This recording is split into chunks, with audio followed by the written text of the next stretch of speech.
InsideFoos presents the world's #1 foosball podcast, FoosTalk Live. Moneyball 2022, beautiful downtown Portland at the Crowne Plaza Hotel. Crowne Plaza Hotel here is one of my favorite venues that I've been to in the last couple of years. Staff is really great. Food is good. And it's nice. Everything's very nice here. So I've been quite excited. Shout out to our Twitch friends out there in the Twitchverse. Y'all need to come up with a name for yourselves because I'm tired of saying Twitch friends, Twitchverse. It's FoosTalk Live. You talking to me? Compelling and lively banter. Are you going to talk to us? Talking foosball. Foosball was how I measured my value as a man. You took that away. Players and fans, promoters and pros. Unedited and raw. Talk. Living in the moment. We have a lot of important things to talk about. All while practicing social distancing. Cool. We'll talk. No big whoop. Let's get this thing started. FoosTalk Live. Coming to you live, albeit a little late from the studios of InsideFoos, it's the 102nd episode of FoosTalk Live. Brought to you by InsideFoos.com, offering monthly subscriptions with access to some of the most exciting matches ever recorded, plus live tournaments, pre- and post-show analysis, interviews, and original programming. Sign up now at InsideFoos.com. Also brought to you by ProtectoFlex, the world's premier foosball safety accessory. Go to protecto-flex.com. Brought to you by Rodlock. Practice more, reach less. The best practice tool in foosball. Visit rod-lock.com. Brought to you by 518 Prints, one of the best printers of promotional items in foosball apparel. Visit 518prints.com. Also brought to you by Foosballers, the movie. This Joe Hesslinger foosball documentary is now available as a worldwide download at foosballersthemovie.com. Also brought to you by the USTSO, helping to usher in a new era of competitive foosball. Become a member at usafoosball.com. And brought to you by Foosball Clubs USA, promoting foosball through school systems all over the United States. Visit foosballclubsusa.com and make a donation today. Well, hey there, it's Tom Robinson. It's the 102nd episode of FoosTalk Live, and because of some technical issues this evening, we're a little behind the ball, so to speak. We're a little later than 9 o'clock Eastern Daylight Time, but here we are nonetheless, and we're about to give you a very special event this evening. We're going to forego a lot of our usual antics here. Jim Stevens is on the road in Arizona with his family, and Adam Gilson is currently in the Northwest. He's at Moneyball Northwest 2022 in Portland, Oregon, and we'll be speaking to him in just a few seconds. But first, I do have to say that it's so much better to talk about foosball when it comes to other people having to have conversation with, like Clay Toomey, the world's greatest statistician in foosball. Clay, welcome. The world's only. That's right. The world's only statistician. Somebody else is doing it. They do have an abacus. So I'll give them credit for trying. But okay. So far, I haven't seen anybody who's really done much. Yeah. No, it's interesting how that no one has really taken the time and the patience to figure out what you do so easily. And I wish they would, because the world is greater with numbers. Anytime you can talk, and I know some people say that stats don't matter, and I think to the degree that they mean it, I probably agree with it. Right. I just think that stats don't matter in terms of, like, you know, if you win or lose, that's the only stat that matters. I agree with that, but I also think it's just fun to talk about stuff. Yeah. Nobody ever says, "Hey, did you win the game?" And they say yes, and they say, "Oh, okay, cool. Well, that's the end of that conversation." They'll say, "Well, how many games did it go? What was the score?" They'll ask questions, and that's where the stats, you can have more conversation. No, I think numbers, you're absolutely right. I mean, it's what makes other major sports very interesting. When you think about baseball, for instance, I mean, it's all stats. The whole thing. So batting averages and, of course, number of strikeouts and all the rest. But yeah, it makes it much more interesting. But I'm glad to have you along. And pardon me for being a little late, but, you know, that's the way. You know what? The good news is the majority of people, speaking of stats, I would say like 90% of people. Do you think they download it instead of listen to it live? I think you're probably it's even right. more than 90%. Right. They would never know. It's a really high percentage. So Tuesday morning out there somewhere in the world, somebody just downloaded this and they're like, I didn't know it was late at all. It's here. What do you mean late? What do you mean? It's right on time. It was there when I Well, wanted it to be, and I get to listen to it. and it is FoosTalk Live, you know. It Oh, is. and by the way, speaking of which, It was we talk should. late tonight. So Yeah, we should probably get to Adam because he is due for a match here in just a few seconds at the tournament out there in the Northwest in Portland, Oregon. Let's check I out. see him here in It's the Discord FoosTalk waiting Live. for us We to are shut up. live with Adam Gilson from the Northwest. He is in Portland, Oregon this weekend. The Lucky Duck. Adam, what's happening at Moneyball? Give us a heads up here. What's going on? What's happening is it's cold and overcast here, but it is bright and amazing inside the tournament hall. This has been one of my favorite tournaments I've been to so far this year. Nice. Particularly the venue is just amazing. The Crowne Plaza here in downtown Portland is phenomenal. Yeah, they've always had a reputation for putting on a great show. So Kopi and Don, are they busy this weekend? They've been super busy, but Don has actually been sitting in the booth with me for a couple matches. He's been a lot of fun to chat with, and one of the big things we've been doing a little differently this weekend, instead of normally going live to YouTube, we've been going live to Twitch. And the fun thing about Twitch is that we've been able to interact with the foosball community a lot better through the Twitch platform. And that has been, I'll tell you, the highlight of my weekend. Actually, the second highlight of my weekend. Funny you should say that. The big highlight of my weekend was hanging out with Don Kaiser. Oh, okay. Dan Kaiser. Okay. No, funny you should say that because Clay, you can probably mention this too. We're getting together to do some Twitch action for FoosTalk Live, by the way. Ooh, yeah, that's exciting. Twitch is the way to go. And if it involves streaming, then Twitch is the play. So I'm glad you got that going this weekend, Adam. Yes. How's it gone so far? Yes. With that part of it. Really good. It's been just a lot of great foosball. One of the big highlights, the standouts, was the 14 limited. It's basically a pro-am, and Robert Mates agreed to play with Justin Onstadt Jr., sorry, just on a whim before the tournament started. He didn't know anything about him. They ended up winning, and it was just great watching him coach young Justin. And now Justin's got the bug. He wants to keep playing. Nice. I noticed a lot of great performances this weekend. Cody Beyer, going up against Tony and Rob Morris in open doubles, but giving a pretty good fight. Yeah, no, it was really good. And Cody Beyer is just a great player, and Joseph Weiborg is the young up and comer around here, but he doesn't tour. He doesn't tour, but his ability, you can see, he's got a lot of ability. In fact, he is up. They're playing for winners of the losers in open doubles. Him and Cody Beyer are going to be playing, if not already playing, Jason Wicks and Liz Hill-Moore for losers bracket final. Cool. Liz has been playing on fire this week and doing a great job. She won. They double dipped. Her and Chris Fuchs double dipped and won women's doubles a couple hours ago. I saw the end of that. That was yeah. I mean, she came alive in the second set. Just came alive. She did.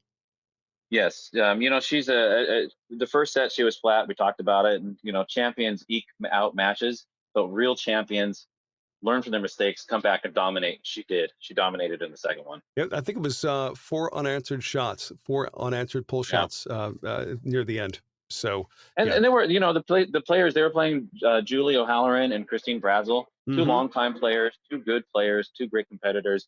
But the two Hall of Famers on the right hand side, which was Fuchs and Hill, was just a bit too much. A bit much, yeah. That's quite a matchup for sure. What else can you tell us about the weekend? What's happening? What are the unique events that Moneyball puts on? Well, like I said, there was the pro-am. It's their 14. They call it 14 limited, but it's ostensibly a pro-am. Okay. What's the 14 for? So the 14. So they have a different point system that they use here. A master is 10 points, and a beginner is 3 points. Oh, okay. So you can kind of extrapolate out in between. Yeah, master can play with a rookie. Right, and it's basically, but it's vote by council. So the players vote to decide. It lines up somewhat with the IFP points, but for the most part, it's basically a pro-am. Cool. Wow. And the other big event, the titular event, the Moneyball event, their big money event, it's called Moneyball. It's a 3 out of 5 on both sides of the bracket, and it's win by 2 to infinity. We didn't see much of that this weekend, but in the past, there's been matches that went 19-17 in game 5. Wow. And it pays 3 places. First place gets 50% of the pot, and the entry fees is per player starting at the master level and pro level. It's $100 a player. down to $50 a player when you're looking at the rookie ranking. Now, So there's a lot of money involved. Now, win by 2 by infinity. I mean, that's something I don't think I've ever heard of that. I'm pretty sure it's unique to the Moneyball event here in Yes. the Pacific Northwest. That's it could go on forever. Yep, it could. Infinity. Can you imagine? It's it's 5 o'clock in the morning and you're still commentating the finals. Yes, I can vividly imagine that for different reasons, but that's definitely happened. Yeah. Well, so what else is yet to come? We have some bigger matches as far as the opens, obviously, open singles, open doubles. Any predictions? Well, I think that Tony Sprademan is looking to septuple or 12-tuple or quint. I don't even know what goes beyond. I mean, he's already won the big the Thursday night big draw. He's sitting king seat at open singles, sitting king seat in open doubles with Rob Mares. He won open mixed with Liz Hill Moore. He won 14. He won. That's the other event they have here. It's the Rick Martin handicap singles, using the same point spread. A master plays to their points, but it caps at 8. So Tony Sprademan's a 10 here, but he plays to 8, and he beat Oli Arnie in the finals, who is a 3, who only had to play to 3 in a 2 out of 3 win by 2 set. Nice. Yeah, which means that Tony Sprademan was surgical. Everything he did was surgical, and he had to be, because even though at one point it was 4-1, Tony was only 50% of the way there, and Oli was 33% of the way there. That was the extent of my math this weekend. But, you're bringing a lot of math into this conversation, Adam, and I'm not real comfortable with it. I'm not gonna lie. It hurts me. Talking about octuplets and all kinds of other stuff. I don't know. What is up with that? I know. This has been the result of being more on the commentating and the play-by-play and kind of quarterbacking this weekend, because Jim Stevens, of course, not here. Mark Torres not here. So it's just me kind of doing stuff. I had some amazing help. Kane Iverson, of course, doing a local player, did a great job doing setup. And of course, David doing just amazing. Modern Foosball, the software is just so. Yeah, that's what I was going to ask about Modern Foosball. Tell me, let's do a top 5 real quick impromptu. How is Modern Foosball better than, I can't, I wouldn't speak to that directly, but I can tell you this: for the last 5 hours straight, I've been doing either finals matches or king seed or losers bracket matches. So things have come together nicely here, to say the least. Cool. I think we're going to be done. Let me find a piece of wood to knock on, but I think that the big matches are going to be concluded by around 8. Oh wow! Okay. So everybody's going to catch their early flight tomorrow. That speaks for itself, I guess. No, I need you to articulate much more clearly with way more words how it's better. Like quantify all the things that people know that I'm talking about. I'm messing with you. I know you are. But yeah, no. but tell me anyways. Go ahead. Go ahead. No, really, go ahead. All right, here's my question. You're talking about streaming and all the stuff that you're doing with that. Tell me, because you did mention some Twitch in there somewhere. What are some things that you know now about Twitch here towards the end of the weekend that you didn't know before the weekend about Twitch in particular? Way, way, way easier to use than I could have ever possibly contemplated. As a streamer or as a viewer? Both, my opinion. Both. And I'll say this as far as the viewership. Obviously I've been streaming it, right? But the ability, the chance to be able to talk to people and interact with the people that are doing the streaming is just phenomenal, in my opinion. I mean, so Friday night it was like 11:30 or so, and there was going to be a Moneyball match, and it was Tony Sprademan and Robert Mares versus somebody. And I was flagging. I was done. I was like, I got to get out of here. I'm done. Sprademan comes up to me, and he just looked at me like just slumped over, and he goes, "Fire up, man." I was like, okay, I'll fire up. I'll get ready for this match. And then all of a sudden, I posted on the InsideFoos Facebook page, hey, we got this match coming up right now. It's like a high-level match, blah, blah, blah. And all of a sudden, the Twitch stream is filled. There's almost 60 people in there. Huh. And they're all chatting and talking to me. And I'm like, boom. It was like. Cool. And to each other, too, by the way. Right. They're chatting with each other. I think my takeaway from that is right now, I think people are still getting used to just like talking to each other and talking to us, right? I don't know how many boosters. It seems like a lot of them are familiar with it, but like some of them seemed a little bit hesitant, but one Yeah. of my things that I feel comfortable doing is getting people to talk. Especially, I wouldn't force somebody to talk that wasn't wanting to, but if you're there in the Like I was first trying to game, do a minute ago with you. huh? No, I wasn't. I Yeah. wasn't obliquely trying to reference that, but yeah, maybe. But yeah, that's what it's been like, and it's invigorating. It's utterly invigorating. Ooh, I like that. Invigorating. No, It invigorates his Stimulating. udders. okay. Wow. Yes. Well, somebody needs to. just to give our audience a quick heads up, April 3rd, tune in to FoosTalk Live. Of course, usually on Podbean. We'll still be on Podbean, but also on Twitch on April 3rd. So that's there you have it. You heard it here That is first. exciting, and I'm sorry, I totally interrupted you. No, that's fine. I've been used to doing Brad Lorene and Don Caesar have been sitting in the booth with me this weekend, and I'm just used to trying to interrupt people. This is just stepping on my toes, but that's a whole nother story altogether. I see. Yeah. I see. Well, tell Brad you said that. Good. Brad knows. I'll tell him I I said tell that. Brad that every time we talk. No, he knows. He knows, and he knows that he knows. That's what. Yeah. Anyways, next question. Next. Where were you on the night of March the 9th?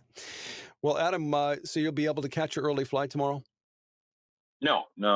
Well, yes, I could actually, the way things are Technically, going. yeah. But actually, I'm taking a late afternoon flight because my folks live up here, and they're going to pick me up. We're going to go out to lunch, kind of hang out. Oh, nice. Okay, so it's more of a social call tomorrow. Yeah. Yeah. So, But yeah, things are going along pretty nicely. Yeah. I'll say it. I'm very comfortable with people being angry with me and having ill opinions towards me. So I'll just say it. If it's a tournament that involves modern foosball, it's not going to be 5 a.m. on Tuesday morning finishes. It's just better, man. Right. It just is. Anybody who doesn't agree with that either has ownership in another promotional organization, or they're just blind and don't know what they're talking about. Nice. So there you go. That's Okay. I All quantified it. Modern Okay. foosball, and also not just modern foosball. But I'm not just bragging on the software itself. I'm saying the tournaments where they use modern foosball. Right. Those promoters, all that, everything that's not is just better. So there you go. Fine. Okay. I said it. I don't care. Clay- So I won't Clay, ever probably be allowed at another tournament, by the way. So I'll see y'all, I guess, once a year at Texas Well, State, actually, because I know at least they like just, me. You just know, to say that you won't be allowed at another tournament. Yeah, I won't be at the. you know, So I'll Not to see y'all put at you all in the a- non-tournaments. And I mean, I was even invited to Oklahoma last week. Like even they like me, but I probably won't be at another Wow. tournament. Yeah, For How'd that what happen? you say about Oklahomans. yeah. I mean, it's they know it's that brotherly love, that Yeah, that I know. younger Sorry, that Tom. younger that younger brother that I just wish was never born kind of love, Oh. Tom, I'm sorry. Take control, Tom. Yeah, Kidding. no, I was Oh just yeah, gonna- there we go. That's the Jim saying. Yeah. Yeah, can I you get get this a buck thing every back time I on the say that. rails? Back Yeah, on the for real. rails. So I'll take a shot now. No, Jim's it's- not even here, and we're taking shots because back on the rails was mentioned. Clay, Right. you're just too ambiguous. That's all. That's the problem. Just too I ambiguous. can't breathe underwater, Tom. That's Amphibious. Oh, that. thank you for bailing me on. I that. know. All right, cool. Well, I there know. you go. I I'm like not a frog. your sense of humor. I'm No. not And a you know what you're frog. not, Clay? You're also not my 5A. You're Well, my 2B. Thank you. I'm not sure 5A? how this. I don't know what that means. 5A. You remember last week we were talking about the top 5 people. Anyways, whatever. Oh, right. Yeah, the top 5A. That's my favorite. That's my favorite thing was you were saying, "Oh, you're my 5A." Like I Thank don't you. want to be your 5. So See- we're doing the top 5 things you should not say to your partner during a match tonight on the top 5. So Oh gosh, that's going to be great. yeah. So Adam, because you won't be here for that, do you have any ideas as to what you wouldn't say to your partner? Top 5 things I wouldn't say to my partner. Let me think. Number 5, I'd have to say. No, I can't think of anything off the top of my head here. That's a really good one. How about What wouldn't I say to my partner? how about I know that enchilada that I just ate is about to kick in? there you go. There's I one. like that. Isn't Yeah. it an enchilada? Enchilada. Yeah. Enchilada. The Okay. enchilada. Okay, so here's my number Bienvenidos 5. a Fortnite. Wait, no, So FoosTalk top- Live. 5 things I wouldn't say to my partner. Right? Is that what it is? Yep. Yeah. Okay. I can tell you my Or number that you 1. don't want to hear. Which you might not want to hear it in a Oh, match. yeah. Okay. Yeah. Okay. But I can tell you my top 5 things I wouldn't want to say to my partner is, sure, you can have another drink. That's my number 1. There you go. Like that. And this one's on me. Yeah. Number 2 that I don't want to hear is, yeah, you're really trying really hard. Yeah. I actually have There a you go. story. I'll save this for the top 5. I like that. I actually have a story Cool. for the things that you don't want to hear. It's probably Right. actually 2 things that you don't want to hear from your partner. And then I was in this. He said one of the things you don't want to hear, and I replied with another thing that you don't want to hear, and we just had one of those kind of conversations where we wish we couldn't hear each other. Wow. Yeah, but that's what I'm comfortable with, you know. I like that. And he was not from Oklahoma, by the way. So Ooh. shout out to those guys for not raising him Hey. at least. How about that? There you go. Yeah. Love it. Love it. But By the way, Oklahoma. No, go ahead. No, it's No, you. go ahead. It's not No, me. it's not me. It's No, not it's you. not. Tom, No, you Tom, go. get this show back on the No, road. you do. You go ahead. You're good. No. It's all. Oh, I insist. So They have God, son of a. Go ahead. No, go ahead. I'm doing it on purpose. I know you are. Huh? Okay, so they have. Are you Go serious? ahead, Now I'm doing it on purpose. Oklahoma State, April, Oklahoma State. That's all I was going to say. I'm shouting out Oklahoma State. I did get invited, and I probably will be there. And I need a GoFundMe to raise security so I can go. Cool. And it's totally happening. Yeah. Nice. But I should probably get back because we're getting some matches here. Okay. But do you have any other questions for me, or is that sufficient? When's the next tournament? When are you getting back on the road? I'm going to be back on the road. I come back tomorrow, back to Ventura, and then I turn back around again to go out in April 7th. Going to be going to Vegas for the Hall of Fame. The Hall Classic. of Fame, yes. Hasn't been one in 3 years. Yes. And Jim, you and Jim and the whole gang will be there. Yeah. Okay. Are you all going? Well, I wish I could. It's a work weekend for me, but for you guys. And like I said, I probably once this airs, I won't be able to go to another. He's cooked himself. That's a tournament, so I probably won't. I didn't put that together. Wow. Awesome. Good. All right, Adam. We do appreciate you popping in for FoosTalk Live tonight. It's always a pleasure, and of course, you've been doing a great job with InsideFoos. And give our best to Don and Kopi. And by the way, tell Kopi congratulations on his 3rd place win for senior singles this weekend. I'll let him know. Yeah, I'll let him know. I'm sure he's happy with that. I think he's had more fun in the booth than he's had playing today. Okay, it's usually how it goes. Right. Yeah. That's how it's been for me. Once you go booth, you never go back. Yeah. That's why we never see Jim. Wow. Yeah. That is good. Dig it. Yeah. All right. I'm back at it, folks. All right. That was an Abraham Lincoln joke, by the way. No. The other what does Jim always say? We're getting up to the back. We're backing up. No. What does he always say at the end of a show? He usually says, "We're Tom, take it back to on the train tracks or whatever." But no, he says, "We'll see you, Fusen." That's his big thing. No, he says, his way of saying we've got 5 minutes left. He says, never mind. I can't tell you probably 84% of what Jim says. Our backs are up against it, folks. Oh yeah, we're up against it. Yeah, we're up against it. We're up against it. Yeah, I like that. Yeah, we're up against it. We're up against it. Well, with that said, I'm up against it. I got to go. All right. TY. Later, man. With you, man. Yeah, but it's always fun. It's always good talking to you all, and we'll have the much larger show next Sunday. Well, I'll be involved in your show next Sunday. We'll be listening. Why does it got to be larger just because you're there, man? Come on. I just want there to be joy, and happiness. Peace. And I'm locked out of the freaking hotel. All right. Well, there's your joy and happiness right there. GG's. I gotta go. Good luck. All the way. It's raining. It's cold. I'm never making it. Tell my wife I loved her. Damn it. I'm wearing shorts because I'm from California. I'm an idiot. Anyways. Yeah. Wish me luck. All right. You'll get good it. luck. They don't have. Yeah. If I'm not there in an hour, let them know. Just find me in the parking lot. You know what's funny? It's fun. That. What happened? Hey, no, I was going to end it with a knock-knock joke, and then literally as I was about to say that, you couldn't open the door, and I thought, well, maybe now's not the time. So, good luck. I'm not triggered. Best wishes. Adam is now locked out. Okay. All right, man. There you go. I'm going to walk around the hotel, so I'm here for your joke. No, the knock-knock joke is just like I say knock-knock. I say, you want to hear a good knock-knock joke? And then you say, yeah. I say, okay, you start it. and then you say knock knock, and then I disconnect you from the call. But Ouch, that would yeah, have hurt. I know it would have been funny though. Yeah, but considering the circumstances, I'd like you to send out a search party for me. All right. Well, I haven't been on this side of the hotel. All right, folks. Well, best wishes, Adam.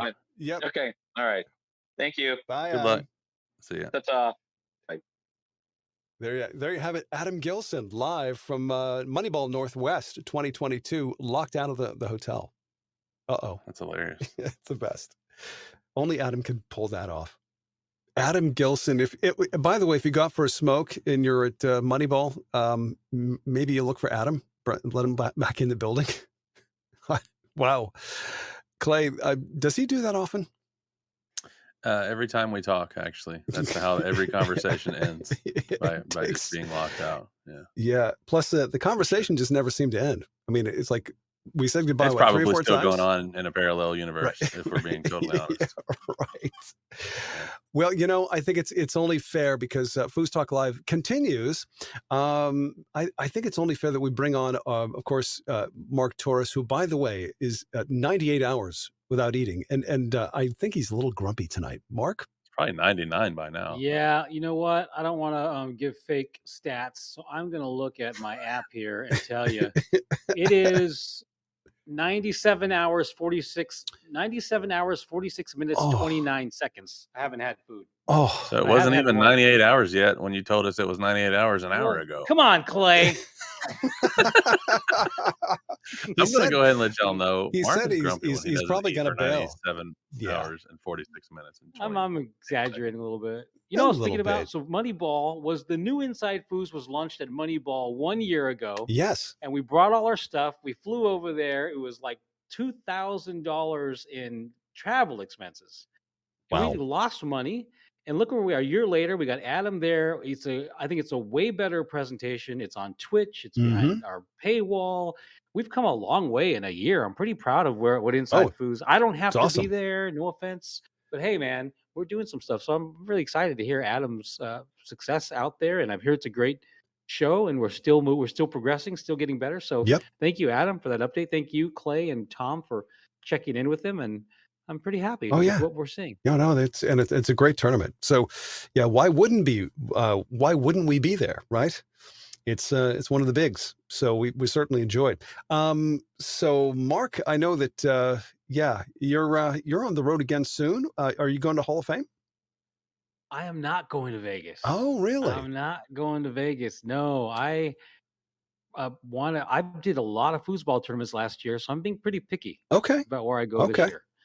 Vegas, I feel badly. Some of my great friends are going, but I very intentionally decided I wasn't going to go to Vegas. But I hope you're not going, right, Tom? Right. Clay is not going, so maybe Jim's going to be there. Adam's going to be there. I think Ashley's going to be there from InsideFoos. Miriam's going to be there from InsideFoos. We have plenty of representation. From InsideFoos. That's cool. But it's going to be, but not 3. I didn't know. I didn't even think it hasn't been 3 years since there's been a Vegas event. Right. Cool. It's been a long time. Lots of things, of course, have gotten in the way in the meantime. You know, guys, it's been a long time since we had this young lady from Tampa, Florida join us on FoosTalk Live. It's been long, much too long. So let's not waste any more time. Midori Kimura, are you with us?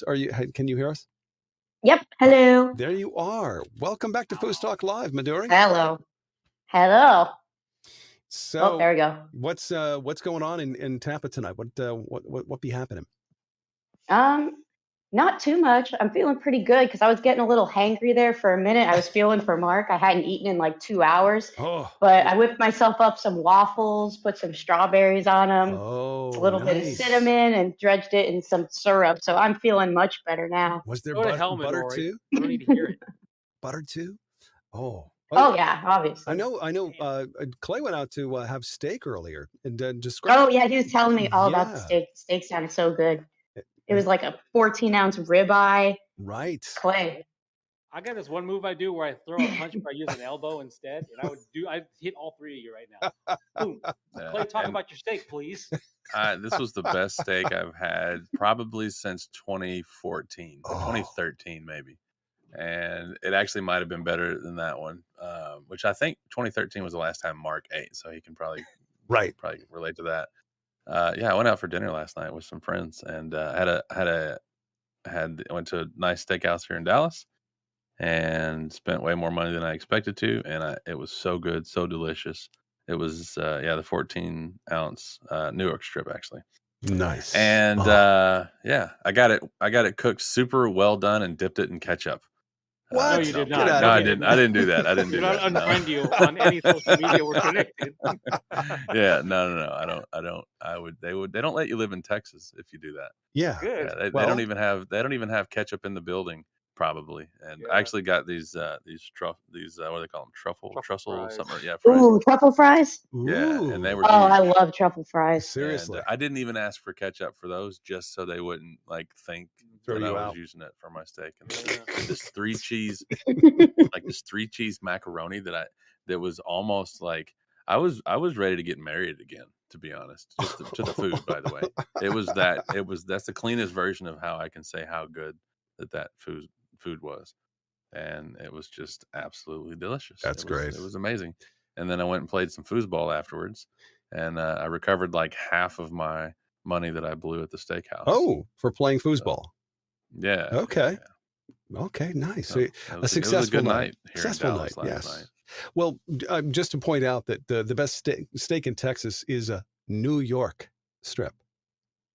It was a pretty good New York strip. I wouldn't say that's the best. That's just the one I like the Okay, most. all right. And it was pretty good last night, but you're not going to get me. I've already pissed off all of Oklahoma. You're not going to get me saying that the best steak in Texas is a New York strip.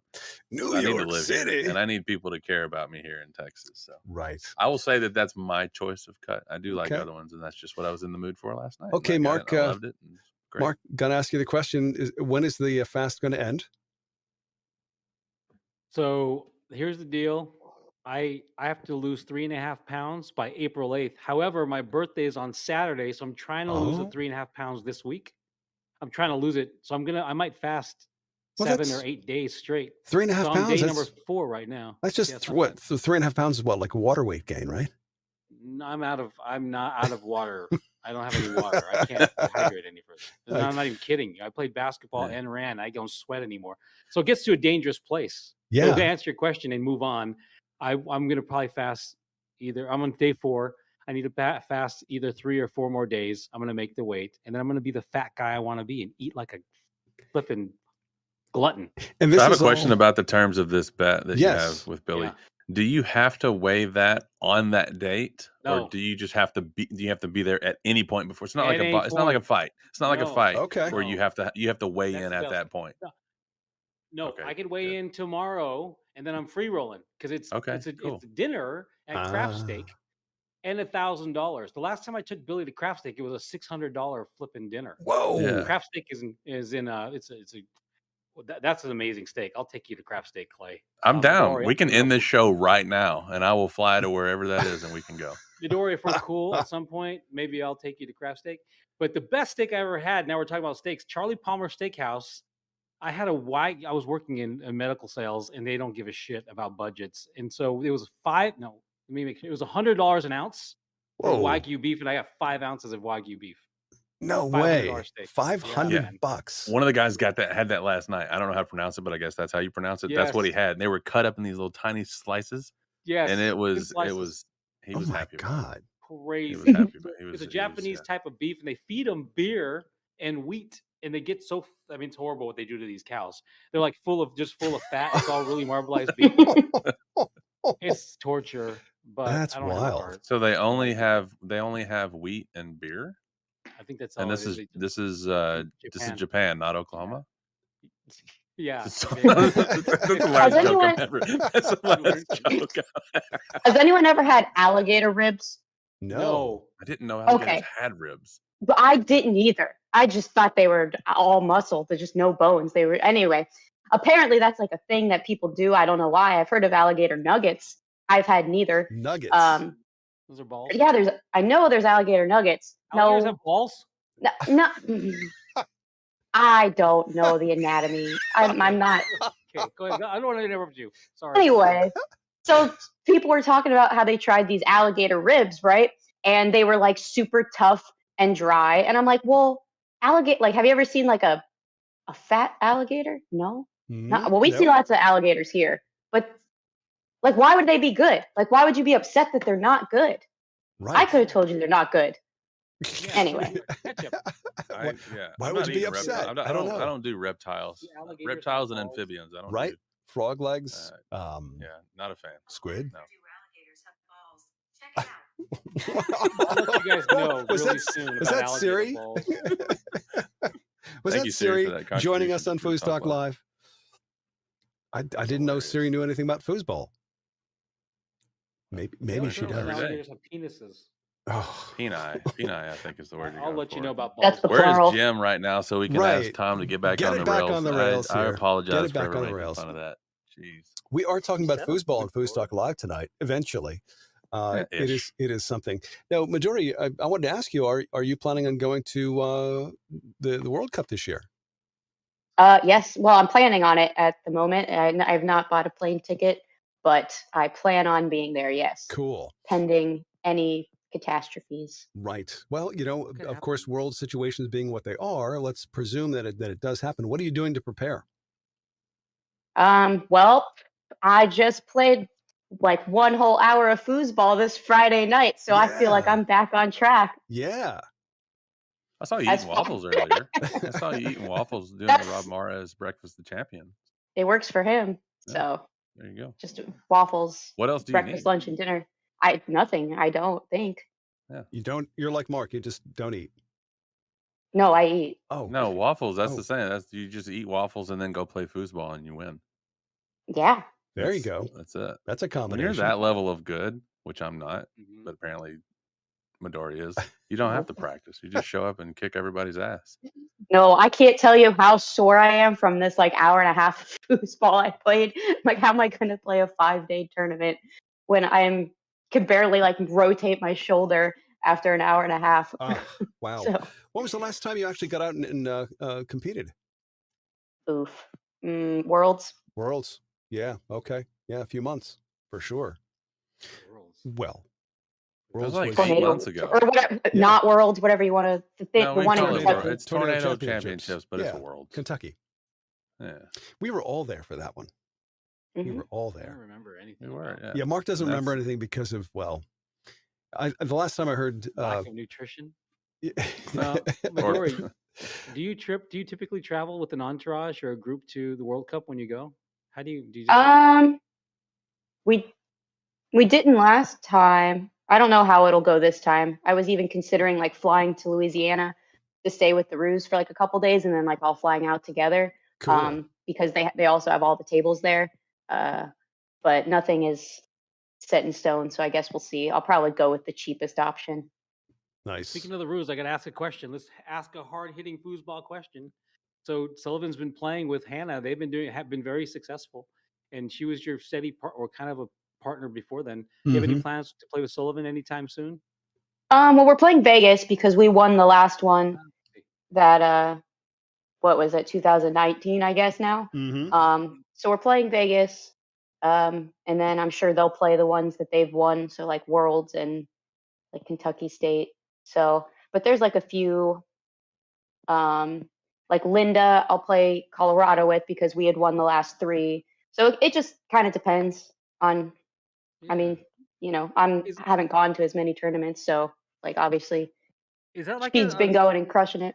Is that like a foosball etiquette thing that I'm not familiar with? I'm not familiar with it. If you win a tournament with somebody, and then if you lose the next year with that someone, does that kind of give you license or permission to look for another partner for the year after? You know what I mean? I think kinda.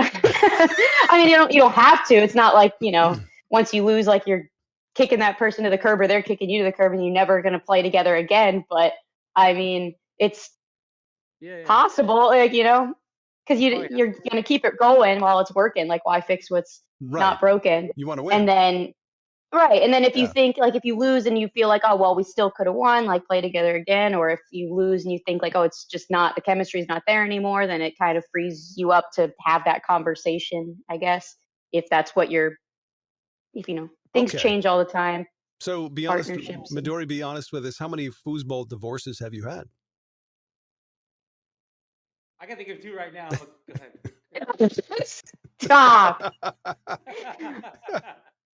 I'm never coming back on the show again. Thanks to Mark.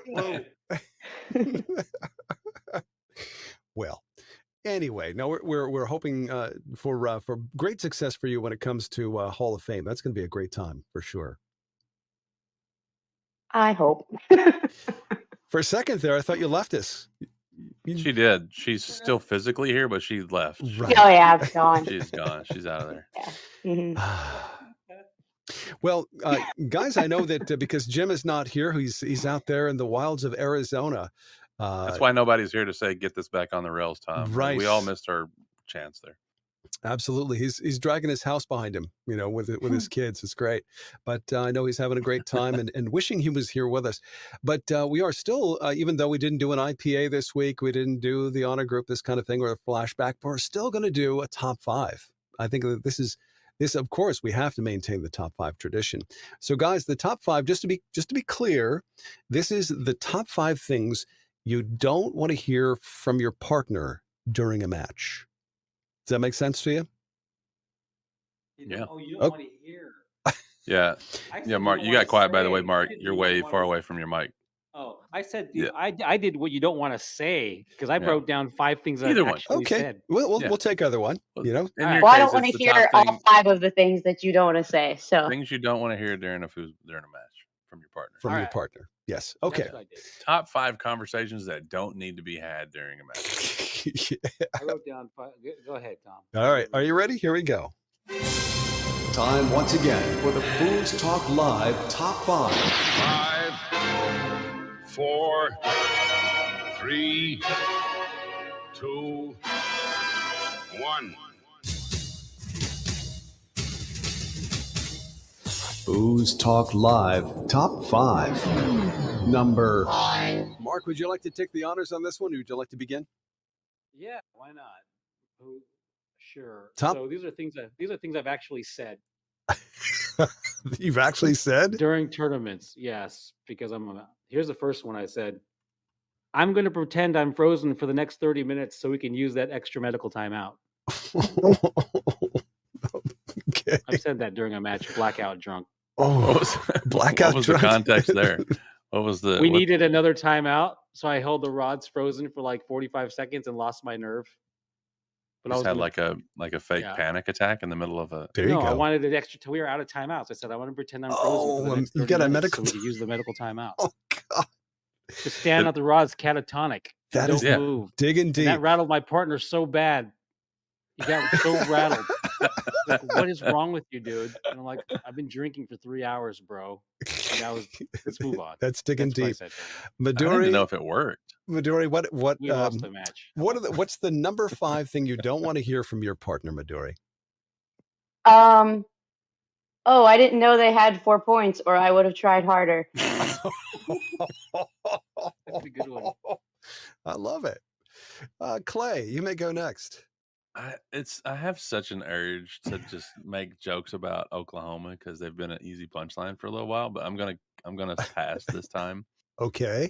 Because I'm gonna be nice and just say nice things about them later, and it'll be conflicting if I say I'm from Oklahoma, and that's one of the things that I don't want to hear. So I would say, I'd say my most dreaded phrase is if I get I thought of these in like terms of DYP. So if we're like having that first match and we're having a conversation and they tell me, I was the 1990 amateur doubles world champion. I'd say that's my number 5 on all the things I don't want to hear from my partner during a match. Oh God! Winner. I love it. That is the best. That makes my number 5 top 5 things you don't want to hear from your partner pale by comparison. I don't even want to say this now, but I don't want to hear this. Shower much? Oh, FoosTalk Live Top 5. Number Mark. Yeah. So I've said this before. If they end up winning this match, that last turnover you made right there will be the difference. You say that to your good friends only. You never say that to somebody right? You just met. It's rude. But if you say it to your good friends, screw them. You've known them all your life. That's my number 4. Okay, Midori. So mine's kind of off of what you just said, because this gets said to me every single time I play the draw. Just let me know if I start to smell. Oh, just let me And know. like, what am I gonna say? Well, you first of all, you tell them that they smell now. You No, just I get it out can't the do way. it. I can't do it. I If can't do somebody it. says, "Let me know if I start to smell," tell them they smell. I've even had people like 2 matches later come back wearing like 27 sprays of cologne, That you still smell. and I never told them they smelled to begin with. But Yeah.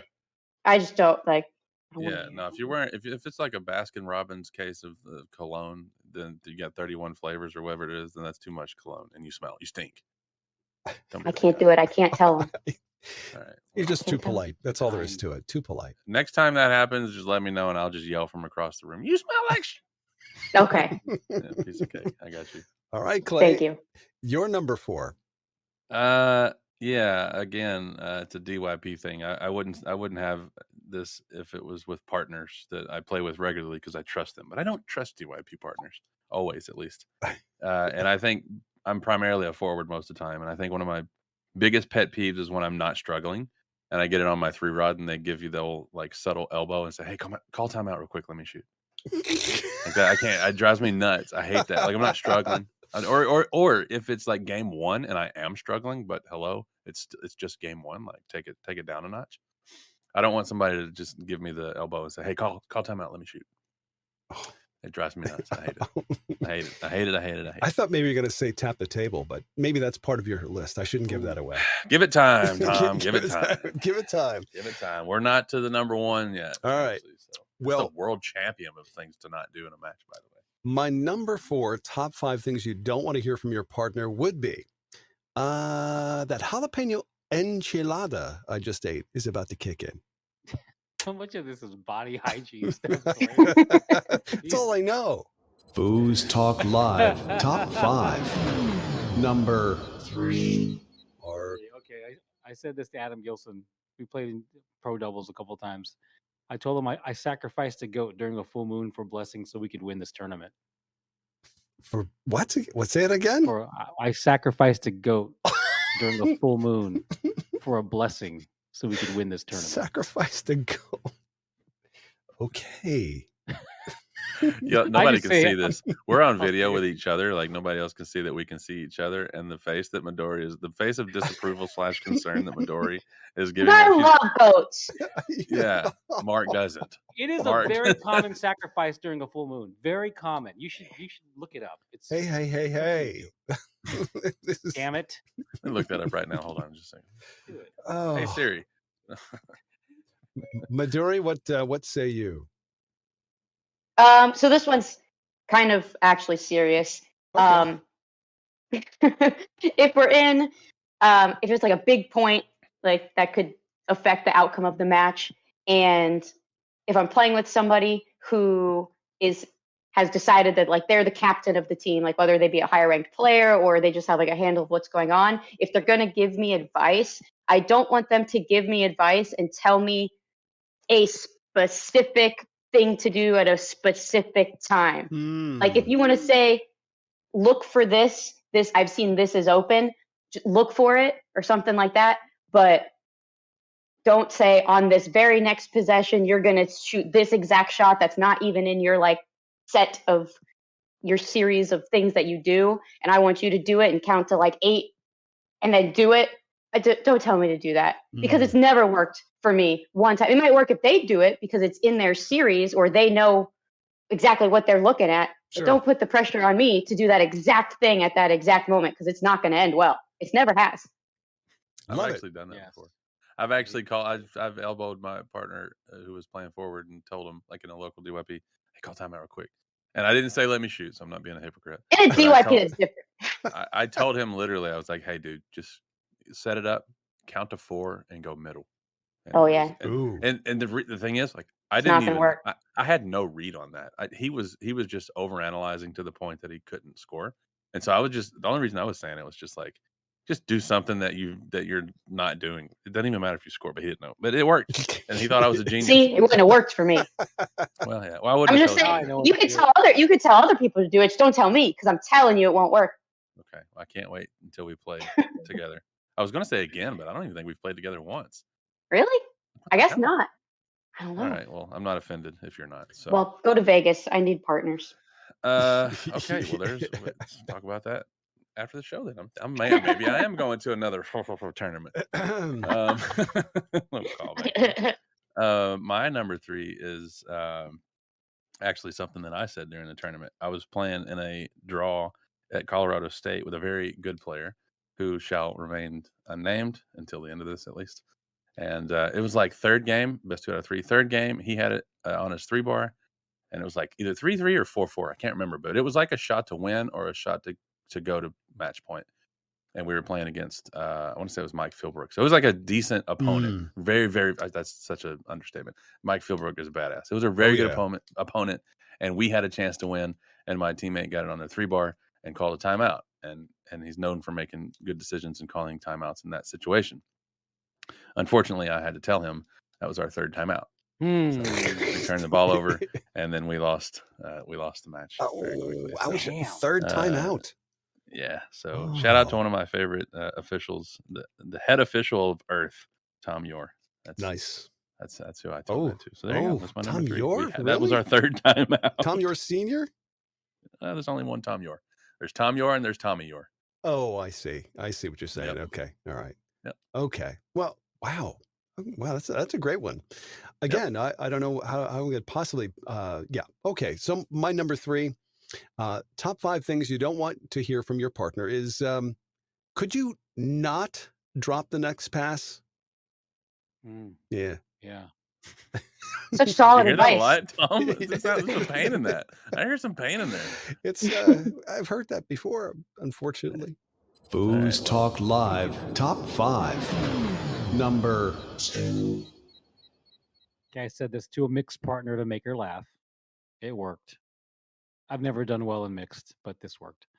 You didn't know this before we teamed up, but I'm in love with you. I've always been in love with you, and I'm keeping you forever. Oh, did you say that to Cindy? No, I wish I did say it to Cindy. I never played with her in mixed. That went from like sweet and adorable to like Silence of the Lambs-ish towards the end there. Like, what was that? Can you read that again? What was the whole thing? Like, listen to the flow. Everybody starts out sweet, and then it gets it's weird. It gets weird. Trust me. I can't stop but get weird at the end. You didn't know this before we teamed up, but I'm in love with you. I've always been in love with you. I'm keeping you forever. That's what makes it funny. It's so creepy at the end. Yeah, like, what the hell? That'll win him every time. Right there. Wow. Okay, Midori. What say you? So this actually happened this past year. I think it was at Nationals. I think it was maybe just women's classic doubles or something, and it was listed as single elimination, but then it was put into the brackets as double elimination. So, there's always kind of like a confusion on some of those things. And we played a match, and we lost. And then we were like, oh, well, it's double elimination. It's okay. And then Sully came over and told me, no, it is single elimination. And we were both like, no, which we should have known, but we were confused, as we usually are.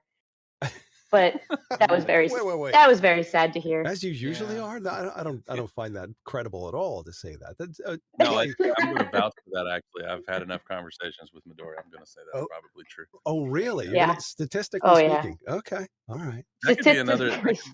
Yeah, statistically speaking, most of the time. Yeah, sure. Yeah. Okay, Clay. So my number 2 is from another personal experience. My very first tournament of any kind was Texas State. And I played in the DYP, which was my first event of my first tournament of any kind in foosball. And I played a lot of pickup games, like locally and stuff. So, but I'd never actually played. I was really excited. I didn't know. I played forward with this dude, and I'm not going to name him actually at all now because he's not with us. And I've heard that he's a great guy. He just wasn't a great guy in this conversation. Anyway, so we got up really fast. It was 2-0, and the other team called a timeout. And we stepped away from the table, and he was like, "So, what do you want to do with zones?" Like he's having like a very typical, foosball conversation with me. And that's when I was just honest with him at that point. I was like, dude, I have no idea what I'm doing. I only know how to like pass and shoot, but I don't know. Like at that point I had played so well in the first like 5 minutes, that I was like, I'm comfortable telling him this. And he was visibly disturbed by the fact that this was literally my first game of my first match of my first event of my first tournament ever in my life. Oh. And he did not hide his disappointment, and he just kind of shrugged and he goes, all right, well, just do your best, I guess. And then went back to the table and didn't say a word to me for the rest of the rest of the match. Yeah, and I was really bummed out because I started really well, and I was expecting him to say, "Wow, dang, you're really good for somebody who just like this is your first." But no, so that was this. My number 2 thing is, oh well, I guess just do your best, I guess. There you go. You know what? It's kind of similar to what I have for my number 2. Yeah, top 5 things you don't want to hear from your partner. My number 2 would be, I really didn't want to play today. Yeah, don't really want to hear that. FoosTalk Live proudly presents the top 5. Number 1.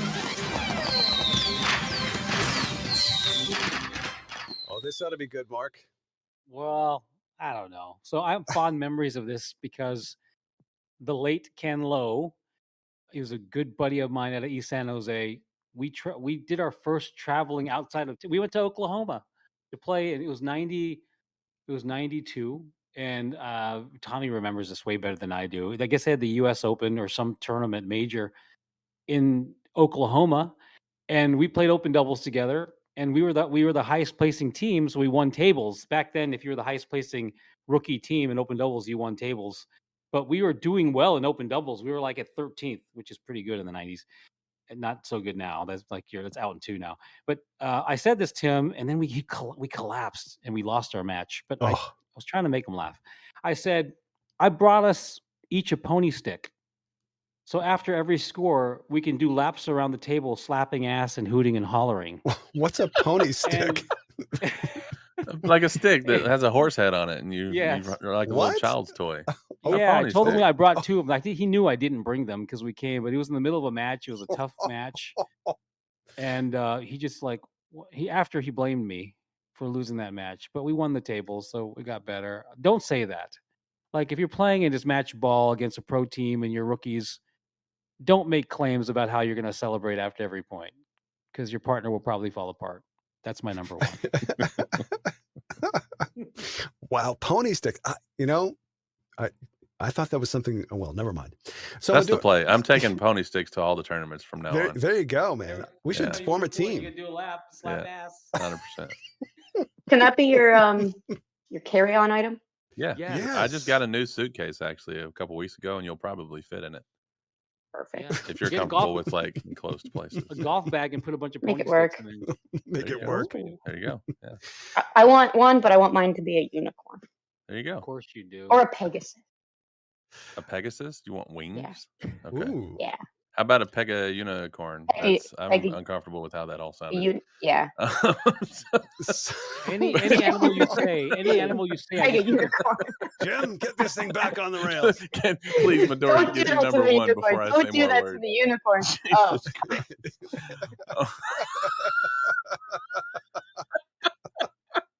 Please talk. What? Yes. I can't think right now. Okay, simply put, it was going to just be anything negative, but I'll elaborate just so we can talk and get away from this unicorn situation. So if you're playing a match, whether it be a serious match or a more fun match, and if the other team, there was an infraction or something that you think that impacted the game and you're like real worked up about it, that's fine if we want to talk about it later, but I don't want to hear you whine and complain about it for the whole rest of the match. And it's so negative. And it's like, I get it. It's frustrating, especially if you think that like it actually did impact you or something was unfair, but it's going to take me out of my game. And I just don't want to hear about it between every single ball and between every game for the rest of the match. Like we just got to like get our mojo back and move on. No negative Nancy. Yep. Agreed. Yep. Cool. Clay? So I'm guilty of my number one. I'm the one who said it. And it was the same story as my number two, where the dude asked me, like, so what kind of zones do you want to run? What kind of this? What kind of that? And I think probably in a DYP, especially at a big event, DYPs aren't supposed to matter, but to some people they really do. I told him probably the number one thing that you never want to hear, which is that this is my first tournament of any kind. I don't know what the hell I'm doing, and I'm here to waste your money.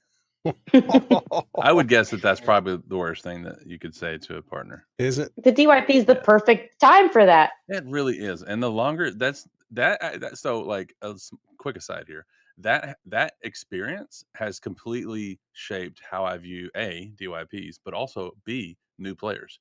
Like I refuse to ever be that guy in any encounter that I have with a new player. To And people that could who've make been a playing, difference. yeah, Sorry. 100%. Yeah, no, you're fine. I will be a jerk to people I know, to people that are been playing for a while. Like I'm not winning any sportsmanship awards anytime soon. Like I'm not saying that I'm a good guy by any stretch of the imagination, but to new players, I think I'm the best. Like when we get new players locally, when DYPs were still normal before COVID, I volunteer to play with new people. I want to be their first experience because I had such a bad experience in my first tournament. So you want to give there you go. back. You want to pay it forward. I just look, we don't have enough players. Why piss on new players? Like, it's weird. So It is kind of strange. Yeah. I tell that story a lot. Like I've told that story a dozen times probably in all the places that I've talked. And I continue to tell it because it's relevant. And I just like the reminder to be out there. Don't be that guy. Don't be that guy. Be a jerk to people who can take it. People who are, already have their roots, in the game and all that stuff. But you get somebody who's brand new, keep them around, please. Like, don't push them out the door. That's not how. We don't go into hospitals and baby nurseries and talk trash to the little newborn babies because they can't talk yet. Nah, you're stupid. You can't. All you do is cry. Like we don't do that. So don't do We that. should do that. We actually should. That's a good. That's a good YouTube series that we can do, Midori. If you're down, I'm gonna write that down real quick. I want to do a whole episode on why, if anyone's ever seen the cartoon show for kids Caillou, on why he should have been bullied or beaten as a child. Well, I think it really had an effect on that generation of children that watched that show and thought that they could be brats because Caillou was a brat. And just whine constantly. Yes. I'm completely out of the loop on that. This is a side that I don't think most people know about you, Midori. I do, obviously, because for some reason you've said that kind of stuff around me a lot. I don't know if that's because you think something about me that's not true, but I'm going to quote you on that, Midori. Like I'm going to make a meme and put it on InsideFoos TV about Caillou needed to be bullied. And beaten. Don't forget that. She also said and beaten. That's right. I think I've never met someone who disagrees with me on that. That's because it's true, but that's beside the point. I'm just of all the people here to say that, I don't think most people would have thought that it would have been you. Top 5 things that you wouldn't expect Midori to think next week on FoosTalk Live. Done. That could be fun. It's going to happen. What do you got, Tom? The real Midori. We should do a podcast, The Real Midori, like Dark Ooh, Island. actually, it's a great concept. That's a great MySpace concept. Midori. The real Midori. like I'll put the Batman makeup. Have you seen the memes that's like Batman when he sees the bat symbol and he goes and he rubs dark makeup on his eyes? He's like, all right, now I'm ready to go.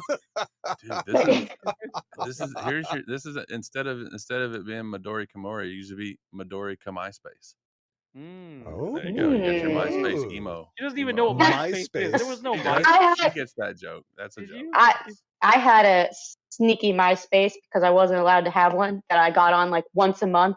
Good Lord. How old were you? It must have been like 9 years old. Yeah, I don't know. But I didn't do anything on it. I just got on and I was like, I have a MySpace. And then I logged off. I didn't have any friends. Such a rebel. Right? I know. Daring things we did when we were in grade school. Yeah. Oh, got a MySpace account. Wow. That's really daring. I know. I know, Tom. I thought I was daring when my best buddy showed up. We were in second grade. He showed up at the door with a pack of cigarettes and we went and smoked. In second grade. I thought it was wild when I was out there robbing banks, but here Midori was making MySpace pages. I know. I'm sorry to one up you like that. Yeah. That's okay. So yeah, this top 5, I know it hasn't met the standard, but it's okay. I think it was still fun. But my number one thing that I don't want to hear from my partner, especially in a major tournament, is, "Hey, yeah, great to meet you. What was your name again?" When you're not recognized, you get offended, Tom? Well, by his own partner, Mark. That's the thing. It's his own people his who's own playing with partner. him. He doesn't know who he is. He's not talking about just all the You strangers. realize half these people are high as a kite. They don't know who the hell you are. They don't even know who they are. Right? Yeah. Okay. Actually, that was me at Worlds last year. I was asking Tom, "What's your name again?" When we played open doubles together. Then he didn't want to know who I was after that. Yeah. Oh, yeah. You're not coming to the next tournament, are you? I am the next tournament at the. Yeah. There we go. Well, that was fun. Well, yeah. Well, Jim, I hope he's having a great time, because I think we're having a much better time. Somewhere he's having an IPA and talking about the ingredients and wondering why there's no burp in the background right about now. Right. Like from the sound bite that you run. Yeah, or the sound of somebody, pouring liquid. Constantly That is a good drink the whole sound. time. It sounds like there's someone in the bathroom. It sounds like a toilet. Someone's in the Okay, kind of. It does. It does. It's a good sound. All right, so I got to ask you a question, Midori, because this is critical for some market research. You might have heard about the Thunderdome event. We're getting some feedback, and the people that resist, there is some resistance. But let me ask you a question: an all-women's event, $350 per player. If we get to 64, that pays somewhere between $6,000 and $8,000 to one overall winner, and pays out like people got paid anywhere between $2,000, $3,000, $4,000, but the winner got paid $8,000. Was that something you'd pay? $350 would you pay $350? Honest to God, no is fine. I mean, so I would if it was an event that was held somewhere with other events. So, like, how do you mean? Explain Like, I don't think I would fly to wherever this is being held for a weekend to just play the one event. Yeah. If there weren't other things for me to play in, like if I went out into it's four events. it's Four not events in too. Swiss. Yeah. So the competitors at this event played somewhere between 20 and 40 matches. Between 21 and 40 matches nonstop for 3 days. So you got to imagine. I don't necessarily want to play women all weekend. Okay. Oh. Okay. Would you? Well, here's the thing. Here's another thing. It goes back to that question we were talking about earlier. Would you play in a pro event that had men and women in it? That was 4 events for $350. Would you do that? Probably. Okay. Interesting. Okay. I dig it. Feedback. All right. Yes, Mark, are you still getting questions about how to do this? Not how to do it. When? Like when? There's a demand in New York. You know this. Yep. There's a demand in Wisconsin, Texas, and California. And naysayers may say that. Here we talked about this. It's redundant. Maybe Midori hasn't listened, but the idea is this. And it's funny. You said men. Some people don't want to play that much foosball. Some people don't want to play 21 matches in 3 days. But the people that do are willing to pay a premium. They'll pay $350 to play 21 to 40 matches all day long, right? And have an opportunity. So it just depends on the Masters. Are a touch and go subject. Like the Masters don't necessarily want to play qualifiers. They want to play the Masters want to play as few matches as possible. But I will also say that like a part of the draw of going to a tournament for me is like I enjoy watching like the top players. Like even if I'm not like I do enjoy also getting the opportunity to play against them. But even if I'm not playing in like open doubles or open singles, like I get excited to watch, the last like 5, 6, however many matches of open doubles and open singles. And that's like, yeah, true. Like I look forward to that, and I would miss that if that wasn't there. Yeah. Gotcha. Yeah, well, you're not invited anyway.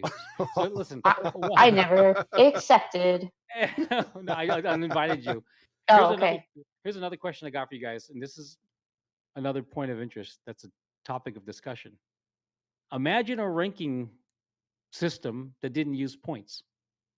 Imagine a ranking system that instead. So here's the idea. The idea is this: the colors? current. Well, let me explain. The current point system.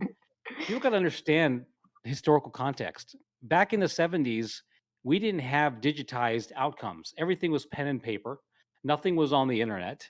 Nothing was archived or stored. So, like learning what happened at other events, basically, you had newsletters and stuff, and it could take it could take weeks, and like actual letters and telling people who won events.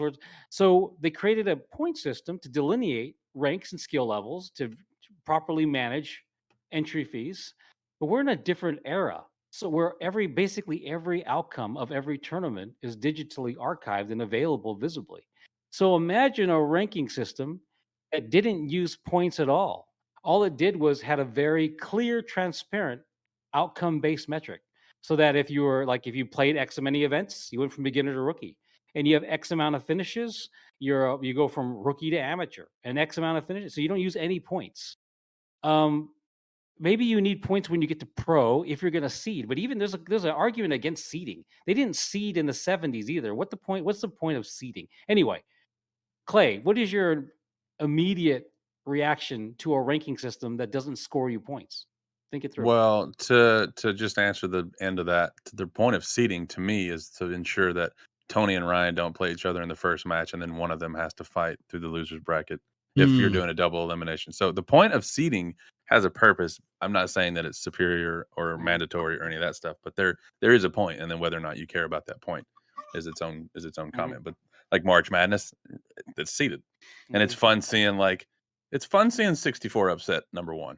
And it's fun. Like those are relevant things. But I mean, obviously I have opinions around points, and I think the way that they've been done, at least since I've been playing foosball, has just been ridiculous. And you said one word in there that trumps anything else in the whole conversation. And if this one word exists and is actually done, then I think all of the rest of it is almost just details. And that word is transparency.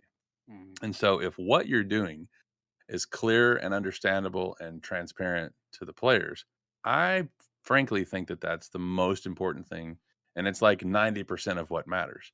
So if it's a good system, if it's like a reasonably like decent, even if it's totally like half brained, but people know what it is and they understand it and they don't have to like, know a secret password to understand what means what, then I think that is fine. I think that's all that matters. So whether it's a rating, I'm a chess player. In chess, it's all about your ratings. It's a point system. They use ELO, and it's I believe in that system. But I also think that just showing up to play and then randomizing things, I think that's fine too. Like I think all that's cool. So I wouldn't say that it's superior or inferior. I just think that as long as when you say that word transparency, and because dude, people to this day still message me, "Hey man, how do the points work? Like, what do I did this, I did that. What can my points be after the weekend's over?" And I can tell them, I shouldn't have to do that. Don't 100% message me if you want to ask a question. I'm fine with it. I love explaining it to people. I'm a fan of people having their own knowledge.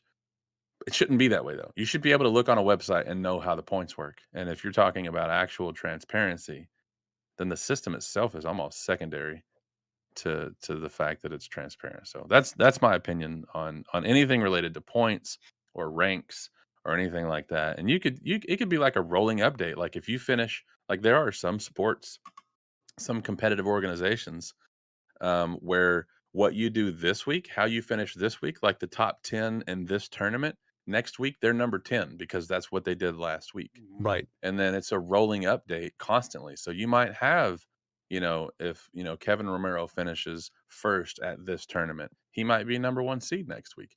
I don't know if foosball supports that because we don't play enough. We don't have enough fully traveling like players. So I don't know if that's even an option, but I think the system itself is secondary to how transparent and easily understood it is. So the ITSF would argue that our system doesn't encourage play. They don't use an ELO system. They use a different system where if you play, and Tony's a huge fan of their system. Basically, if you play, you go up in rank, and I think it's outcomes based as well, but it's based on success. I think that's ridiculous, frankly, because if you play and it's granted, I don't know the details of how it works, but there are players here, and I'm not naming names because it would be mean and unnecessary, but there are players here in the States who play a lot of ITS events and they're rated 2, 3, 4, 5, whatever. They're rated way higher than their skill says that they are, and they get smashed anytime they play somebody who's good. And by that metric, Midori wouldn't even be top whatever percent. Oh yeah, I don't think I've ever Yeah, even and I broken would the put my top like money 100. and I would put my money on Midori against 98% of any woman in the world. And Mhm. in the final 2%, I might still put my money on her. I just need to know who they are first before I'm Midori, willing. Yeah. are you familiar with Yes. both systems, Midori? Are you familiar with both No. systems? Okay. I don't know why Tony described it to me one time. I don't remember what it was. He said he Yeah. was a big fan. The Europeans like it because they say the American system discourages competition. I don't know how that works either. I can Like, so I'm kind of I don't know how to articulate my thoughts on it because I hate the way we do points in America. So I'm 100% on board with anybody who says negative things as long as they're based in reality, and it sounds like that is. So I'm on board with that. So I'm not saying that that's wrong. And I don't know what it is that Tony likes about the system because we've never talked about it. So I can't say that what he's saying is wrong. So I'm not speaking to his opinion. I'm just saying that I'm not going to pull it up because I don't want to see the ITSF rankings because I'll be directly crapping on people who are there. But I guarantee you, the top 10 in men, the top 10 in women's, I guarantee you, they wouldn't stand a chance. For example, take the top 10 men, and I'm not looking at it. I can't see who they are, and put them in a best of 7 match with Billy Pappas on any table that is currently exists in the world. I'm betting on Billy against all 10 of them, and I will make money. Mhm. Spoken like a true Period. statistician. And he's not in there. Because he doesn't play. He doesn't try. He doesn't do the things right. But he's superior. So what system would make it accurate so that he would be in that top 10? Hell if I know. I'm not saying I have the answer. I'm just saying that just because you play doesn't mean that you're good. It just means that you play. Right. Like I played a lot for a couple of years. I traveled to all the tournaments. It didn't mean I was good. It just mean I played a lot. So I don't know. I don't know the answer. I don't know.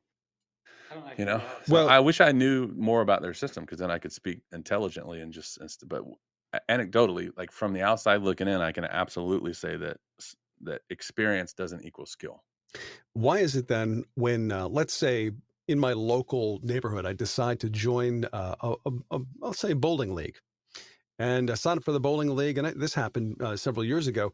Signed up for the bowling league. Within the first couple of weeks, I got an average, and I know how I rank nationally according to Yeah. all the other bowlers that are out there doing what I'm doing. Why can't Yeah. foosball be something similar? I can speak to that because I was very involved in bowling, Yeah. competitive bowling for quite a while, actually. And the reason, first of all, there's no defense. So if I bowl against you, how good you are doesn't affect how good I am. Right. Okay. So if I'm playing you in foosball, your defense is not going to be as good as Mike Archer, for example. Mm-hmm. So that's one aspect. But also in bowling, you have a max score that you can get of 300. Right. That's And the you max, yeah. have you throw a ball down the lane and what you get most of the time and how your average is. So if you're a 200 bowler most of the time, Mhm. then your average is 200. And let's say that, another guy is 230 most of the time, then you could play in a handicap league of a 30 pin handicap and be even with that guy. Right. Because of the So handicap. it's easier to quantify how good you are. Like when I bowled, I was probably 210, 220 average bowler, which Mhm. is not it's not like it's not something to brag about, but I was good Sure. enough to like be proud of how well I bowled. But it's quantifiable that I had an average of, let's just say, 220. In foosball, you don't have that. There's no such thing as an average. Mhm. There's only wins and losses and titles and tournaments and all this stuff. So and again, the defense is a major part of that. Major part Understood. of that. Yeah. No, it's it's a difficult thing because you're right. The system does not encourage people to play. Mhm. It's absolutely I true. don't think the system is what discourages people from playing. I think that the promoters who have the market discourage people from playing by not offering an event worth going to. Mhm. And Texas State is one of my favorite tournaments, and people who go there are happy they went there and they don't feel taken advantage of and they don't care. They don't feel uncared for. Right. Talk to all the people who went to Thunderdome. Ask them how they feel. Right. So and how many people are anxious to do that again? So I think that the system is not so much, what keeps people from playing. I think foosball is hard to master, and also I think that it's expensive, and people think about money instead of thinking about fun. Right. And so I don't know. I think there's so many things to blame and point fingers at and say this is broken and that's broken. But in reality, I think it's a cop out to say that the system is the reason that people don't play. I think it's accurate to say that the system doesn't encourage it, but I never decided to not go play foosball because of point system. Mm-hmm. It just pissed me off that I didn't know how they worked. Mark, is there any feeling as to what local DYPs or local tournaments are like? Are they switching to the Swiss system more and more, or is that is not something that we can even know? Well, we're talking about 40 years of double elimination, Mm-hmm. driving, making assumptions about what people want to experience at a foosball tournament. And in the defense of the tournament organizers, some of them do it better or differently than others, and the satisfaction varies Yeah. from tournament to tournament. After that, what we did with the Thunderdome event was introduce a wildly different idea that I don't necessarily think plays to every demographic. So let me say what's the, and I feel badly, frankly, because we've talked about this tournament quite a bit. So I want to move quickly through this. But so rookies, amateurs, and beginners, we sent out basically a survey, and every single one of them want to play the event again. Right. They want a 100% return rate at $350 per person, and it wasn't perfect. We had people that had grievances with certain things, like there's plenty of room of improvement. But after you get the people that didn't like certain things, they all want to come back and play it again. That's just one particular demographic. Now, the pros and masters were reaching out to me individually for their own event. And they all want, of course they do. They'll pay $500 to play against pros and masters of the same ilk for a Sure. high dollar amount. I mean, the top of the list. Billy started practicing for this event. It doesn't even exist yet. So there's that. But the thing about it is that I need to pull it through with the help of other people that want to organize tournaments. So it's not my full-time job. Yeah. Yeah. Now, I do understand, and Jason Wicks and Bearded Wonder, and they've been doing monster draws. The Swiss kind of format has been around. It's nothing original. It's happening in California. Sure. Hopefully people are migrating in that direction. But the finer point is these regional, local 64-32 high volume, high dollar events, they can be happening all over the country. And they can be successful. People are asking for them, and it will change. It's a totally different proposition. On the one hand, you have the conventional double elimination tournaments. You're going to play 5 or 6 events. You're going to pay a moderate amount for each event. You're going to sit around for hours waiting to play. Yeah. That's the way these events work. My event, you're going to play every 25 minutes for 3 days. And there's an endurance test. It's a stamina test. You got to want to play a lot of foosball all the time. You're going to pay a lot of money to do it because you want that experience, and you have a high risk, high reward scenario. It's just a different model, and there's a place for both. They just got to play well together. So Right. I Right. went a long way around to answer your question, but it's not the same. No, it's just to make mention to FoosTalk Live listeners, we're officially going to be kicking off a monster smashdown in Albany, New York, on April 23rd, and the flyer is about to be released in this next week. So be looking for that. It is limited, by the way. So we have 6 tables. We'll limit it to 24 players as an experiment to see what happens. Dude, I got to do one thing too before I forget. I got to thank Trophy Smack, Foos Gadgets, Foos Fit, Valley Dynamo, and Rod Lock, rod-lock.com, as well as Portland Moneyball that's going on now, Tulsa 2 Gun Promotions, that's Tommy Atkinson and Tony Owens, TSK, the Bardo, Florida State Arcade Tampa Foosball, the Texas State Championship, and the IFP, all for being supporters of the Thunderdome Championship, providing money, goods, services, all that stuff. So I didn't want to forget to do that. Yep. This fire is spreading, by the way. Thanks to the sponsors and thanks to you, Mark, for sure. Cool, but yeah, so we've got tournaments coming up here. Oklahoma State is not far off. In fact, in just a few moments, here we'll be hearing the complete list of the FoosTalk Live Foosball Beat, which is a regular feature now, giving you all the latest updates when it comes to what's happening with tournaments in the near future. So Midori, before we wrap this thing up, what parting shots do you have for us? Oh, I didn't think this far ahead. To be continued. To be continued. It is great to have you back. It's something we need to get together more often. And you mentioned you're going to be at the Hall of Fame Classic, and then of course the World Cup. And what are you going to be taking with you when you go to those tournaments?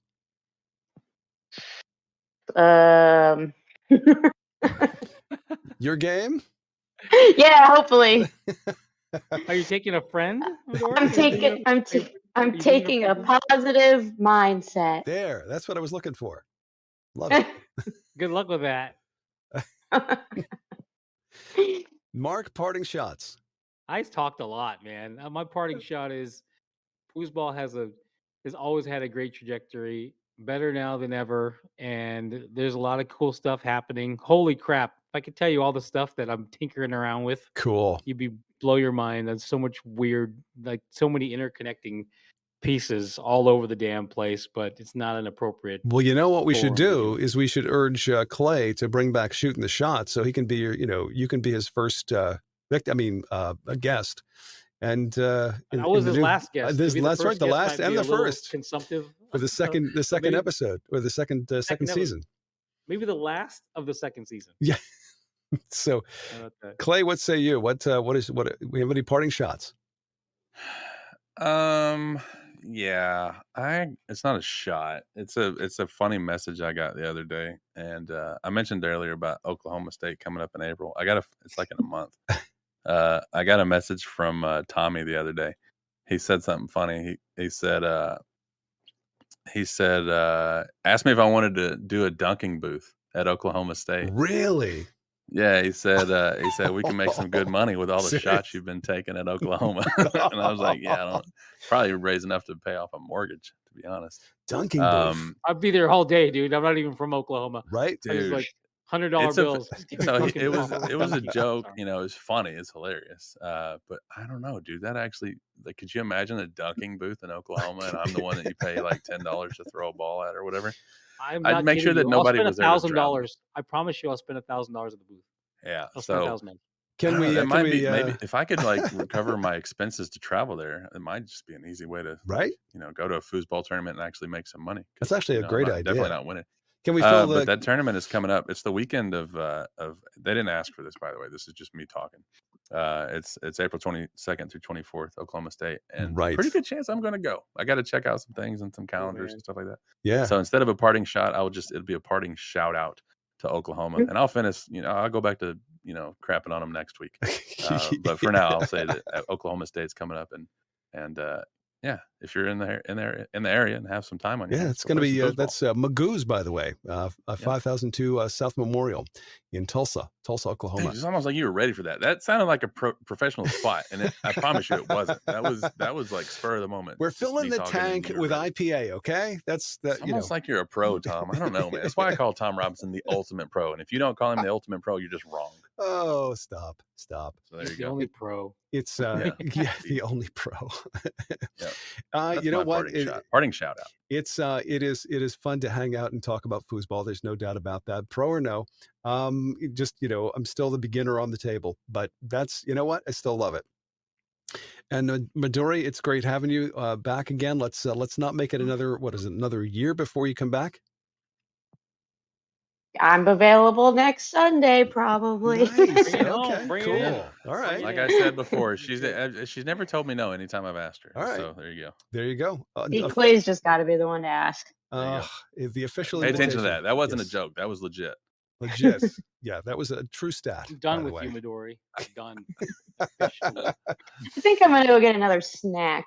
About that time. And that's why some people hate you, by the way. So next week, are we going to do the top 5 people who hate Midori? Is that what we're doing next week? Oh, stop!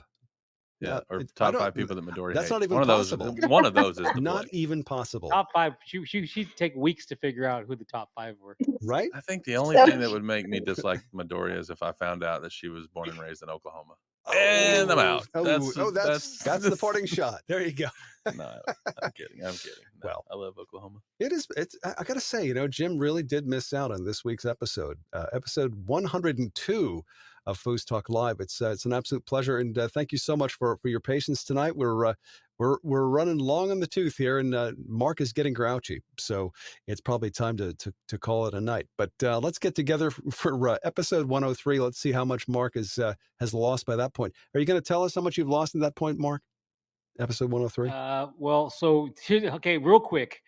I lost 22 pounds in like 24 days, and then I put on 5 pounds at the one of the Florida at the damn Thunderdome, and then I lost it, and then I put on 7 pounds at the when I went to the national sales meeting in Florida, which was a week ago, and I lost it. So technically, I've lost like 40 pounds since February 8th. I've lost like 40 pounds. Man, I gotta do the math. Well, so I'll tell you in total. Yes, I'll tell you in total next Sunday. All right, sounds good. Well, and I still look like hell. I mean, I look beautiful. Right. You rock this thing. Okay, it is FoosTalk Live 102 has come to a conclusion, but stay tuned because we have a full list of the FoosTalk Live foosball beats. Thanks again for tuning in. We'll catch you next week. Foosball tournaments are everywhere. FoosTalk Live proudly presents a weekly update of events near you with the FoosTalk Live Tournament Beat. Here's what's up. Next weekend, it's the Battle in the Mountains $10,000 foosball tournament March 25th through the 27th at the Crowne Plaza Hotel and Resort in Asheville, North Carolina.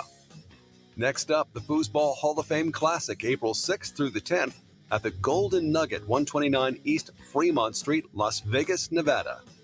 Don't miss the 2022 Oklahoma State Championships April 22nd through the 24th. That's taking place at Magoo's 5002 South Memorial, Tulsa, Oklahoma. Coming right up, the $10,000 Florida State Championships April 28th through May 1st at the Holiday Inn St. Petersburg North, 3535 Ulmerton Road, Clearwater, Florida. And later this summer, the 2022 ITSF World Cup and World Championships, June 28th through July 2nd in Nantes, France. Then it's the 2022 National Championship North American Cup, July 20th through July 24th at the Radisson Hotel in Aurora, Colorado. And don't forget the first annual Ozark Open, Sunday, August 15th. That's 2588 North Gregg Street, Fayetteville, Arkansas. Each week, we do our best to give you the most up-to-date listing of foosball tournaments near you. If you have an event you would like to add to our list, send us all the details at info@foosballradio.com.